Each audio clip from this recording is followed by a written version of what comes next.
The first lesson of economics is scarcity. Thus the fact that there is never enough of anything to fully satisfy all those who want it.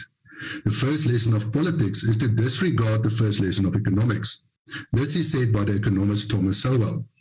In the post-lockdown economy of local government, there must be looked at reality on the ground where the people of South Africa have been hit hard due to the failing economy, especially on local sphere of government, and is still placed under further pressure due to rising costs in fuel and other input costs. The declining economy with rising costs will further result in a loss of employment that will result in less income for local government. Local government is of view that by raising levies and taxes will result in a revenue enhancement. Yet it will reach a point where that is not the case if you study the Laffer curve, which shows the relationship between tax rates and the amount of tax revenue collected by governments. The curve is used to illustrate the argument that sometimes cutting tax rates can result in increased total tax revenue. Given the scarcity of revenue and financial resources, it is of paramount importance that the municipality focus all the efforts on the creation of a business-friendly environment to attract investment, especially for SMEs. Apart from the broadening of their revenue base, it will also stimulate local economies and create much-needed jobs in our communities. Specific preference must be given to prioritize infrastructure collapse. The minister says that MISA sent qualified engineers to various municipalities. The point must be raised as to why the municipalities didn't appoint such engineers in the first place. It is, however, not possible under the ANC government to create an environment for prosperity. The ANC is a selfish government that only care about money and how much they can annex share in levies and taxes rather than to put money back in the pockets of ordinary law-abiding citizens of South Africa. The ANC wants to be populistic and campaign for votes rather than to admit their failures as government. The ANC is not a caring government.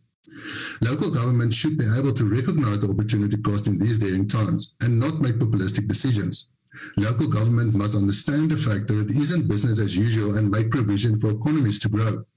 Put policies in place so that there is a relief, even for the elderly and disabled citizens, and not only for those that are homeowners, but for those that are renting or as a user-friendly claim. Local government must stop spending money on big billboard marketing, ANC ideology, and keep on telling citizens that everything is going to be okay. Even that we know infrastructure is collapsing, financial management is crumbling, and service delivery is non-existing. In a green drop audit, it is reported that municipalities is responsible for putting more than 1.5 gigalitre of raw sewage in our freshwater resources. This is equal to 62% of the total volume of the Vaal Dam. No one plan can address this if there is no political will, Honourable Minister. The Deputy President on 9 December 2021 answered the question posted to him by the Freedom Front Plus as to why government outstanding municipal accounts is not paid. He answered that the reason is that municipalities could not deliver correct accounts to government, and will it be paid as soon as they have the correct account. If the Deputy Minister as leader of government gives such an answer, municipalities must take note that they should take extra care in delivering correct service accounts to all communities before communities take the advice of leader of government. What is good for the goose must be good for the gander. On the other side, I would advise government that they set an example. Therefore, we urge that all government debt must be settled within 30 days, especially the service accounts to municipalities.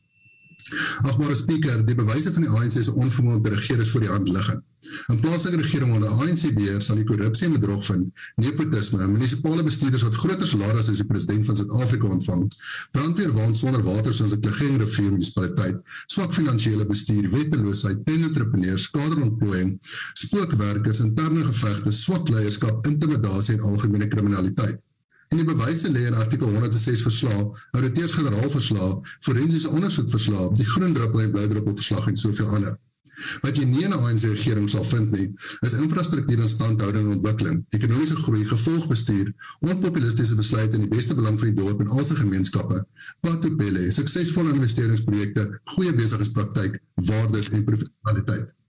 The Honourable Minister in the opening today alluded to the public how many interventions the department did in local government and is proud of these deployments. Honourable Minister, this is proof that local government is failing miserably. The time has come for communities to reprioritize representation rather than government that want to reprioritize communities again. ANC government promises can be seen year after year in the ever-increasing decay of local government. Thank you, Chair.